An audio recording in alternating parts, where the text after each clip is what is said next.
Si vous nous retrouvez à l'instant, nous vous disons merci. Vous avez d'ailleurs fait le meilleur choix, c'est celui de regarder Info TV et surtout dans le cadre du programme Espace Miné. Nous sommes mardi entrepreneuriat. Nous prenons donc le thème de ce matin. Nous prenons un thème qui a trait à l'entreprise, un thème qui a trait à l'entrepreneuriat. Ce matin, nous parlons du harcèlement en entreprise. Quel est le regard que vous posez sur le harcèlement en entreprise? Ce harcèlement en entreprise peut être dû à quoi et quelles peuvent être les manifestations ou, si vous voulez, les conséquences de ces actes de harcèlement en entreprise. Comme d'habitude, nous allons d'abord passer la parole à Joseph Zambo pour nous planter le décor. Qu'entendons-nous par harcèlement en entreprise et comment peut-il se manifester? Merci Pafa. Ici, le harcèlement en milieu professionnel est un problème sérieux qui affecte non seulement la victime, mais aussi l'ensemble de l'environnement de travail. Il peut prendre plusieurs formes, allant des remarques inappropriées aux intimidations justement ouvertes. Face à cette situation, il est essentiel de savoir comment réagir pour protéger son bien-être et maintenir un environnement de travail sain. Déjà, premièrement, lorsqu'on se retrouve dans cette situation, la première chose à faire, c'est de reconnaître déjà le harcèlement. Parce qu'on a plusieurs personnes qui pensent être en situation de harcèlement, mais alors peut-être que ce n'est pas le cas. Donc, il est déjà important de savoir qu'on est réellement en situation de harcèlement à travers le comportement verbaux, comportement physique, comportement psychologique. Il y a tellement de choses qui peuvent nous le présenter. Et il faut adopter justement un comportement calme et professionnel parce que ce n'est pas parce qu'on se retrouve en situation de harcèlement que directement on doit déjà commencer à péter un plomb et tout. Et en troisième position, il faut déjà documenter les incidents. C'est très important parce que il ne faut pas simplement dire de bouche que je me fais harceler. À un moment donné, il faut réunir des éléments qui peuvent démontrer qu'on se retrouve en situation de harcèlement et cela peut t'aider au cas où ça éclate. Donc ça c'est très important. Et maintenant il faut parler à la personne concernée parce que réellement dit quelqu'un ne peut pas t'harceler et tu n'as jamais pu confronter au moins la personne d'une manière... C'est vrai que jusque-là, je n'ai pas encore bien compris ce qu'on entend par harcèlement en milieu professionnel. Alors, quand on parle d'harcèlement ici, comme j'expliquais tout à l'heure, c'est basé sur 3 types de comportements. Il y a les comportements verbaux. Ça signifie que pendant qu'on se retrouve en entreprise ou en milieu professionnel, une personne vient vers vous et avance toujours les expressions qui ne sont pas, qu'on ne peut pas dire qu'elles sont normales. Il y a des comportements physiques, c'est-à-dire la personne peut vous toucher d'une manière inappropriée, peut vous faire quelque chose physiquement que vous ne validez pas. Et il y a un ensemble de choses quand même, il y a des comportements que quand en tant qu'individu vous connaissez que la déontologie du travail ne le permet pas. Et si ça se répète à plusieurs reprises, vous pouvez commencer à pressentir, d'être en situation d'harcèlement. Très bien. On va passer la parole à l'autre expert, Ibrahim. Ibrahim, nous restons sur la même longueur d'onde. Comment se comporter face à un harcèlement en milieu professionnel. Pour le commun des mortels qui nous écoute ce matin, Joseph a expliqué. Nous passons également la parole. Selon vous, c'est quoi un harcèlement en milieu professionnel et comment se manifeste-t-il? Alors, parfait, ici, merci pour la question. Le harcèlement, en fait, c'est un comportement abusif. C'est un comportement abusif, répété et délibéré. C'est-à-dire quelqu'un essaye de vous intimider, quelqu'un essaye de vous dénigrer, quelqu'un essaye de vous rabaisser. Dans son comportement, en fait, il travaille à créer un environnement très hostile et défavorable autour de vous. Vous êtes en train d'être harcelé. Et maintenant, lorsqu'on est dans l'univers du harcèlement, on va vous parler du harcèlement sexuel, qui est celui qui est le plus connu. Tout à fait. Mais en milieu professionnel, on ne retrouve pas que le harcèlement sexuel. On peut vous parler du harcèlement moral. On peut vous parler du harcèlement physique. Oui. Où on va au moins, c'est-à-dire qu'il te brutalise, il t'intimide, il te donne des sommations. Il y a des patrons qui parlent très mal à leurs collaborateurs. Ils les intimident, ils les menacent. Ça, c'est du harcèlement. On peut vous parler du de l'harcèlement managérial, c'est-à-dire que quelqu'un, par sa position hiérarchique, décide de vous intimider, de vous mépriser, de vous diminuer avec des propos rabaissants, qui dénigrent les gens. Ça, c'est du harcèlement managérial. On peut vous parler même du harcèlement institutionnel. C'est-à-dire que dans la politique où le système de fonctionnement d'une entreprise, il est oppressif. Il est hostile. Les gens là-bas, ils sont pas en paix. Dès que tu arrives là-bas, tu commences à être inquiet. Ça, c'est une politique institutionnelle qui est oppressante. On vous parle encore là du harcèlement. On va vous parler autrement du harcèlement d'un tiers, c'est-à-dire qu'un collaborateur qui décide de vous rendre la vie difficile, il vous met mal à l'aise. On peut vous parler, moi je vais m'arrêter là avec le cyberharcèlement. C'est-à-dire que là, il s'agit de recevoir des messages, des courriers, des emails dans votre WhatsApp, dans les réseaux sociaux, où on ne travaille qu'à vous dénigrer et c'est délibéré, c'est abusif et c'est répété. Très bien. Merci Ibrahim. On passe la parole à Pierre Blériot. Pierre Blériot, pour votre cas, hein, vous êtes libre de développer les autres formes de harcèlement énumérées tout à l'heure par Ibrahim. Mais en entreprise ici au Cameroun, je n'ai pas fait un sondage. Je peux me tromper, vous allez me corriger tout à l'heure. Je me dis quand même que le harcèlement sexuel est celui qui est le plus répandu. C'est quoi l'harcèlement sexuel en entreprise et comment il peut se manifester dans le cadre purement managérial? Non, je vais vous décevoir. Le harcèlement sexuel en Afrique n'est pas le plus répandu. Malheureusement. Ah bon? Oui, malheureusement. Le problème, c'est que les Africains ont été habitués à la persécution. C'est pour cela qu'ils ne prêtent pas attention aux autres formes de harcèlement. Oui. Vous voyez? Le fait qu'un patron vous demande de faire plus que votre travail, c'est du harcèlement. Mais quand il n'y a pas d'emploi, si vous allez vous plaindre d'abord chez quelqu'un, on va dire que si tu ne veux plus travailler, tu rentres, tu laisses, tu démissionnes. C'est en fait, Ibrahim l'a défini, le harcèlement est un mode de persécution. Il faut le dire comme ça, qui se répète soit par des paroles, soit par des actes. Quelqu'un qui vous donne, par exemple, du travail à la fin du travail. C'est du harcèlement. Ou qui vous donne du travail avec des délais extrêmement courts. Sachant pertinemment le poids du travail est voilà. Juste pour démontrer que vous êtes incapable d'être incompétent.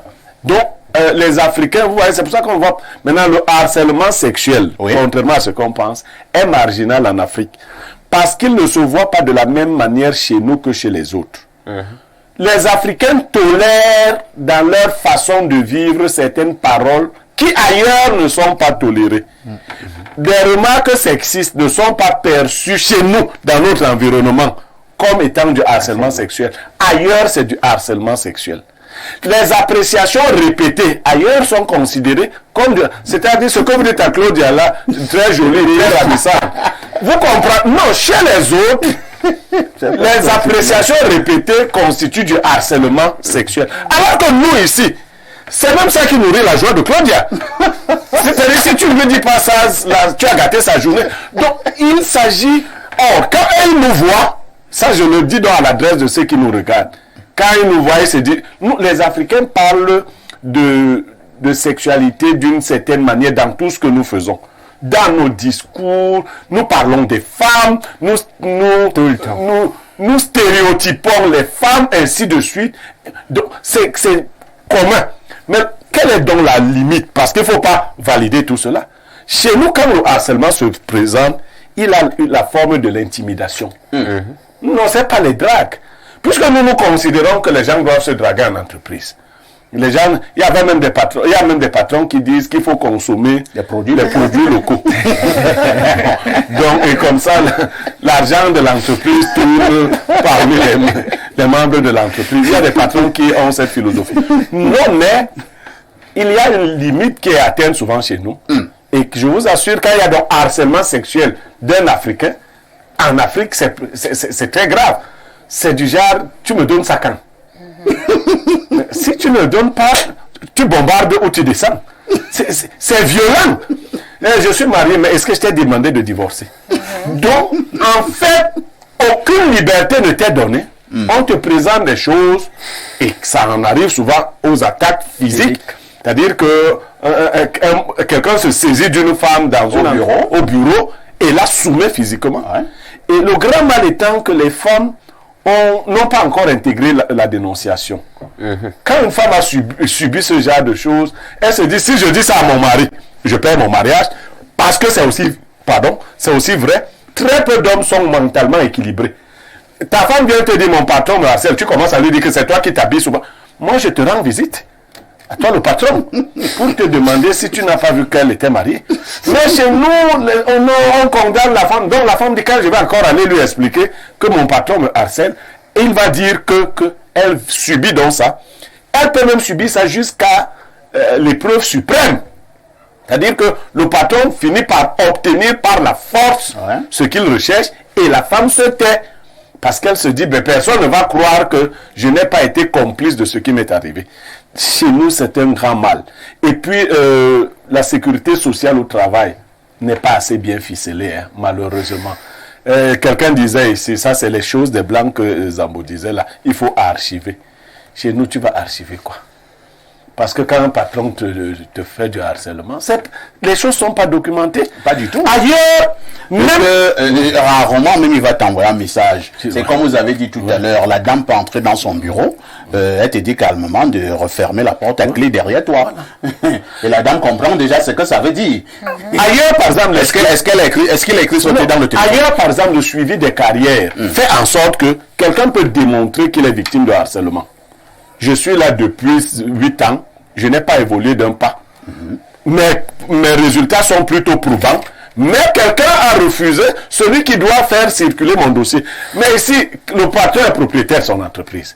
Il fait évoluer qui il veut. Tu peux être vigile le matin, tu deviens DG le soir. Voilà. Donc, et vice versa, tu peux être DG, on te renvoie à la porte, aux toilettes pour garder. Si tu refuses, on dit rentre chez toi.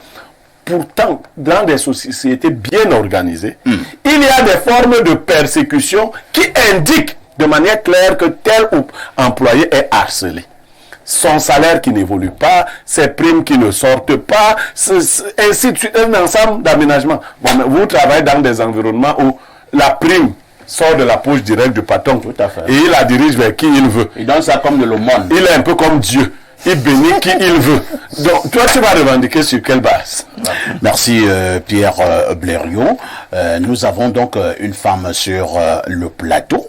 Je l'ai fait à dessein hein, pour que la femme écoute d'abord les hommes. Maintenant, la femme va aussi prendre la parole. Alors, pour vous, qu'est-ce que vous pouvez nous dire lorsque nous parlons du harcèlement en milieu professionnel? Parfait, pour moi, je dirais que le harcèlement, c'est une violence répétée. Donc, quand on parle de violence, elle peut être physique, verbale ou psychologique. Mais je dirais que dans les entreprises au Cameroun, moi je vais générer en Afrique, il y a plus de harcèlement psychologique. Parce que je dis ça pourquoi? Parce que je prends un cas en entreprise. Oui. Le supérieur, pour se faire entendre, des fois, a tendance à exercer une pression psychologique sur son subalterne. Ce qui fait que le subalterne, après avoir reçu cette pression, il se sent opprimé. D'autres personnes même arrivent à un état mental qui n'est pas bien. Il y a des gens qui ont des maladies respiratoires après ça. Ah bon? Moi, j'en connais un cas. Oh là là. J'en connais un cas. Ça veut dire que la pression était vraiment intense. Oui. Parce qu'après les heures de travail, on te remet encore dans un autre travail que tu dois faire. Tu n'as pas le temps de rentrer à la maison. Et même quand tu es à la maison, tu te retrouves en train de travailler. Et tu subis ça chaque jour. Parfois, tu aimes dire à la maison, on te rappelle. Voilà. Même le dimanche, tu te retrouves en train de travailler. Le dimanche, tu n'as pas de jour libre pour toi. Ce n'est pas parce qu'on travaille le dimanche que c'est le harcèlement, hein, parce que nous ici, juste parce qu'il ne faut pas que notre PDG soit nous on travaille le dimanche. Non, je ne dis pas non. Oui, d'accord, je ne dis pas non. C'est pas ça le harcèlement, Oui, c'est dans les clauses. Oui, c'est ça. Nous travaillons le dimanche, hein, mais ce n'est pas du harcèlement. Mais c'est ce contrat que vous avez travaillé jusqu'à dimanche. Mais quand le contrat ne stipule pas que tu dois travailler le dimanche, il y a d'abord, moi je dis qu'il y a une manière de demander un service, même si c'est ton subalterne. Bon, je vais vous poser une question, hein, Oui. peut-être qu'elle est plus personnelle et très directe. On a parlé tout à l'heure de harcèlement sexuel, parmi les formes d'harcèlement que l'on peut trouver en entreprise. Vous avez été victime? Personnellement, moi non. Comment ça? Non. Lorsqu'on se regarde, c'est difficile. Comment tu fais ça? Non, je dirais non. Donc tu n'as Je dirais pas non. encore travaillé, quoi. Si, mais... je n'ai pas... Les Dieu personnes sont les merci. membres de ton Dieu merci. Mais bien, laisse la répondre. Dieu merci, quoi. Dieu merci, je n'ai N'influencez pas eu pas ça. TV. C'est déjà ça le harcèlement. Non, Dieu merci, je n'ai pas eu ça, je ne suis pas tombée sur Bon, ce vous genre avez de quand cas. même connu des copines, des connaissances qui ont Oui. été... Elles vous ont en parlé. Qu'est-ce qu'elles vous ont dit? Comment ça se passe? Qu'est-ce que le patron leur a commencé à faire? La plupart Oui. des filles qui sont venues vers moi avec qui on a causé, parce que ce sont des petites causeries de femmes et tout. Donc, il s'avère que c'est face à la tenue que tu portes aussi. Hein. Tu viens toute élégante là, un peu sexy. Il faut le dire. Oui, parce que ça commence d'abord par là. Hein. Tu vas venir, tu vas t'exhiber. Forcément, si tu... Ça attire aussi l'attention du patron. Naturellement. Donc, après ça, c'est un homme. Il est fait de chair, donc il va vous pousser son justifiez regard. Non, je ne justifie pas. Ah, d'accord. Je justifie Faites pas. attention, il y a une limite, hein. Oui, faut Généralement, pas on a tendance à dire que... N'influencez pas TV. Généralement, on a tendance TV à parler. Oui, c'est ça. Généralement, on a tendance à dire que les hommes sont très sensibles à certaines choses. Voilà. Donc, quand tu t'exhibes, forcément, tu laisses à croire que... Que tu as quelque chose à Voilà, proposer. c'est Et ça. ces copines-là, elles ont cédé? Bon, oui. Il y a certaines qui ont cédé. Forcément, toutes ne peuvent pas rester comme ça. Elles ont cédé. Puisque Donc, parfois on le cédé. patron est direct, parce qu'habituellement c'est patron au Cameroun, hein, je ne sais pas comment ça se passe ailleurs, ils sont même pour certains brutaux. Hein. Il vous dit, soit tu me donnes, soit je te licencie. Non, mais heureusement, pour elles, c'était pas les petits dîners, les petites invitations après le Ah, travail. non, elles étaient même... Voilà. Les petites invitations après le travail et tout ça. Dans d'autres ont cédé, elles ont obtenu des grands postes. Ah bon? Oui, Après bien ça. sûr. Oui, oui. Ce qu'on appelle Elles promotion deviennent, canapé. c'est ça, elles deviennent des petits Mais là, ce chouchous, n'est plus le parce que le petit harcèlement. chouchou. C'est où Donc, que- c'est Et à un ça. moment donné, mais aussi la fille elle-même prend goût. Ça, c'est elle qui sait, je connais pas. Nous allons Ça, c'est lire... ça.